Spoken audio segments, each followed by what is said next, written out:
ಕಾರ್ಮಿಕರ ನ್ಯಾಯಯುತ ಹಕ್ಕುಗಳು ಹಾಗೂ ರಾಷ್ಟ್ರಮಟ್ಟದ 11 ಪ್ರಮುಖ ಬೇಡಿಕೆಗಳ ಈಡೇರಿಕೆಗೆ ಆಗ್ರಹಿಸಿ ಭಾರತೀಯ ಮಜ್ದೂರ್ ಸಂಘ ಬಿಎಂಎಸ್ಐ ಇದರ ನೇತೃತ್ವದಲ್ಲಿ ದೇಶವ್ಯಾಪ್ತಿ ನಡೆಯಲಿರುವ ಪ್ರತಿಭಟನೆಯ ಅಂಗವಾಗಿ ದಕ್ಷಿಣ ಕನ್ನಡ ಜಿಲ್ಲಾ ಬಿಎಂಎಸ್ ವತಿಯಿಂದ ಆಗಸ್ಟ್ 18ರಂದು ಬೆಳಗ್ಗೆ 11 ಗಂಟೆಗೆ ಮಂಗಳೂರಿನ ಟೌನ್ ಹಾಲ್ ಮುಂಭಾಗ ಪ್ರತಿಭಟನೆ ನಡೆಯಲಿದೆ ಎಂದು ಬಿಎಂಎಸ್ ದಕ್ಷಿಣ ಕನ್ನಡ ಜಿಲ್ಲಾ ಪ್ರಧಾನ ಕಾರ್ಯದರ್ಶಿ ಅನಿಲ್ ಕುಮಾರ್ ಯು ತಿಳಿಸಿದ್ದಾರೆ. ನಗರದಲ್ಲಿ ಗುರುವಾರ ನಡೆದ ಪತ್ರಿಕಾಗೋಷ್ಠಿಯಲ್ಲಿ ಮಾತನಾಡಿದ ಅವರು, ದೇಶದ ಕಾರ್ಮಿಕರ ದೀರ್ಘಕಾಲದ ನ್ಯಾಯಯುತ ಬೇಡಿಕೆಗಳ ಈಡೇರಿಕೆಗೆ ಆಗ್ರಹಿಸಿ ಆಗಸ್ಟ್ 17ರಂದು ದೇಶವ್ಯಾಪ್ತಿ ಪ್ರತಿಭಟನೆಗೆ ಕರೆಯನ್ನು ನೀಡಲಾಗಿದೆ.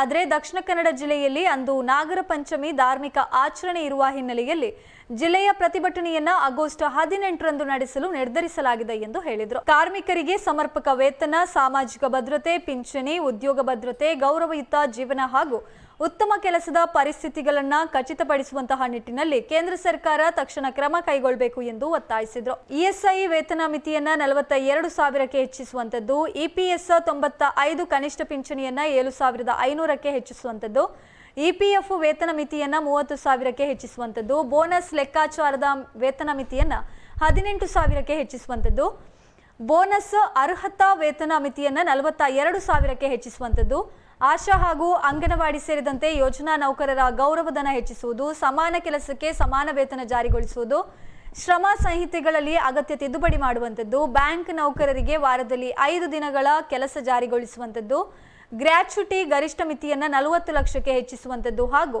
ರಾಷ್ಟ್ರೀಯ ಕನಿಷ್ಠ ಮಾಸಿಕ ವೇತನವನ್ನ 30,000ಕ್ಕೆ ನಿಗದಿಪಡಿಸುವಂಥದ್ದು ಸೇರಿದಂತೆ ರಾಷ್ಟ್ರೀಯ ಕನಿಷ್ಠ ಮಾಸಿಕ ವೇತನವನ್ನ 30,000ಕ್ಕೆ ನಿಗದಿಪಡಿಸುವಂಥದ್ದು ಹೀಗೆ 11 ಪ್ರಮುಖ ಬೇಡಿಕೆಗಳನ್ನು ಮುಂದಿರಿಸಿ ಹೋರಾಟ ನಡೆಸಲಾಗ್ತಾ ಇದೆ ಎಂದು ತಿಳಿಸಿದರು. ಕೇಂದ್ರ ಸರ್ಕಾರ ಕಾರ್ಮಿಕ ಸಂಘಟನೆಗಳೊಂದಿಗೆ ತಕ್ಷಣ ಮಾತುಕತೆ ನಡೆಸಿ ಬೇಡಿಕೆಗಳ ಕುರಿತು ಸ್ಪಷ್ಟ ಹಾಗೂ ಕಾಲಮಿತಿಯೊಳಗಿನ ಕ್ರಮ ಕೈಗೊಳ್ಳಬೇಕು ಎಂದು ಆಗ್ರಹಿಸಿದರು. ಪತ್ರಿಕಾಗೋಷ್ಠಿಯಲ್ಲಿ ಸಂಘಟನೆಯ ಪ್ರಮುಖರಾದ ಸತೀಶ್ ಶೆಟ್ಟಿ, ಗೋಪಾಲಕೃಷ್ಣ, ವಸಂತ್ ಕುಮಾರ್, ಗೀತಾ ಧರ್ಮರಾಜ್, ನಳಿನಿ ಅಡ್ಯಾರು ಹಾಗೇನೆ ಮತ್ತಿತರರು ಉಪಸ್ಥಿತರಿದ್ದರು. ಕಾರ್ಮಿಕರು, ಕೃಷಿ, ತೋಟಗಾರಿಕೆ ಮತ್ತು ರಬ್ಬರ್ ಕಾರ್ಮಿಕರು, ಕೈಗಾರಿಕಾ ವಲಯದಲ್ಲಿರುವಂತಹ ಎನ್ಎಂಪಿಟಿ ಆಗಿರ್ಬೋದು, ಎಂಎಫ್ಎಲ್ ಆಗಿರ್ಬೋದು, ಕುದುರೆಮುಖ ಆಗಿರಬಹುದು, ಈ ರೀತಿಯ ಕಾರ್ಮಿಕರು, ಕೆಎಸ್ಆರ್ಟಿಸಿ ಇಎಸ್ಐ ವ್ಯಾಪ್ತಿಯಲ್ಲಿ ಹೊಂದಿರುವಂತಹ ನೌಕರರಾಗಿರಬಹುದು, ಆಟೋ ರಿಕ್ಷಾ ಚಾಲಕ ಮಾಲಕರಾಗಿರ್ಬೋದು, ಕ್ಯಾಬ್ ಚಾಲಕರಾಗಿರ್ಬೋದು, ಅದೇ ರೀತಿ ಖಾಸಗಿ ದೈನಂದಿನ ವೇತನದ ಕಾರ್ಮಿಕರು, ಗೋದಾಮು ಮತ್ತು ಲೋಡಿಂಗ್ ಅನ್ಲೋಡಿಂಗ್ ಮಾಡುವಂತಹ ಕಾರ್ಮಿಕರಾಗಿರ್ಬೋದು, ಗುತ್ತಿಗೆ ಹಾಗೂ ಹೊರಗುತ್ತಿಗೆ ಕಾರ್ಮಿಕರಾಗಿರ್ಬೋದು, ನಮ್ಮ ಜಿಲ್ಲೆಯಲ್ಲಿರುವಂತಹ ಗಿಫ್ಟ್ ಹಾಗೂ ಹೊಸ ವಲಯದ ಕಾರ್ಮಿಕರು, ಎಲ್ಲ ವಲಯದ ಕಾರ್ಮಿಕರ ಹಕ್ಕುಗಳಿಗೆ ಸಂಬಂಧಿಸಿದಂತೆ 11 ರಾಷ್ಟ್ರೀಯ ಬೇಡಿಕೆಗಳಿಗಾಗಿ ನಾವು ಒಗ್ಗಟ್ಟಾಗಿ ಈ ಜಿಲ್ಲೆಯ ಈ ದೇಶದ ಕಾರ್ಮಿಕರ ಪರವಾಗಿ ಹೋರಾಟ. ಈ ಪ್ರತಿಭಟನೆ ದೃಷ್ಟಿಯಲ್ಲಿ ಒಂದಷ್ಟು ಓಡಾಟಗಳನ್ನು ಮಾಡಿಕೊಂಡು, ಒಂದಷ್ಟು ತಯಾರಿಗಳನ್ನು ಮಾಡಿಕೊಂಡು, ಅದು ವೈಯಕ್ತಿಕವಾಗಿ ಆಗಿರ್ಬೋದು, ಮಾಧ್ಯಮದ ಮುಖಾಂತರ ಆಗಿರ್ಬೋದು, ಇಲ್ಲದೆ ಸಾಮಾಜಿಕ ಜಾಲತಾಣದ ಮುಖಾಂತರ ಒಂದಷ್ಟು ಪ್ರಚಾರಗಳನ್ನು ಕೈಗೊಂಡು ಈಗಾಗಲೇ ಜಿಲ್ಲೆಯಲ್ಲಿ ಒಂದು ರೀತಿಯ ವಾತಾವರಣವು ಸೃಷ್ಟಿಯಾಗಿದೆ. ಕಾರ್ಮಿಕರ ಭಾವನೆಗಳಿಗೆ, ಬೇಡಿಕೆಗಳಿಗೆ ಈಡೇರಿಕೆಗೋಸ್ಕರ ಒಂದಷ್ಟು ಹೋರಾಟಗಳು ಆಗ್ತಾ ಇದೆ ಎಂಬ ಭಾವನೆ ನಮ್ಮ ಜಿಲ್ಲೆಯಲ್ಲಿ ಈಗಾಗಲೇ ಮೂಡಿ ಬಂದಿದೆ.